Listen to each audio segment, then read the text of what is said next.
Saudi আরবে বসবাসরত প্রবাসী বাংলাদেশিদের সেবা দেওয়ার লক্ষ্যে স্থানীয় গণমাধ্যম কর্মীদের সঙ্গে মতবিনিময় করেছে রিয়াদ বাংলাদেশ দূতাবাস অনুমোদিত প্রবাসী সেবা কেন্দ্র ইডিসি। সৌদি আরবের রাজধানী রিয়াদের বাথায় প্রতিষ্ঠানটির প্রধান কার্যালয়ে এই সভা অনুষ্ঠিত হয়।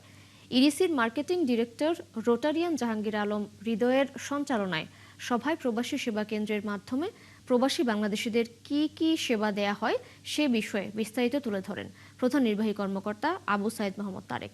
এ সময় উপস্থিত ছিলেন প্রতিষ্ঠানের সহকারী মার্কেটিং অফিসার শওকতুল্লাহ রিপন, জন্ম নিবন্ধন সহকারী অফিসার আব্দুল্লাহ ফুয়াদ সহ কর্মকর্তারা।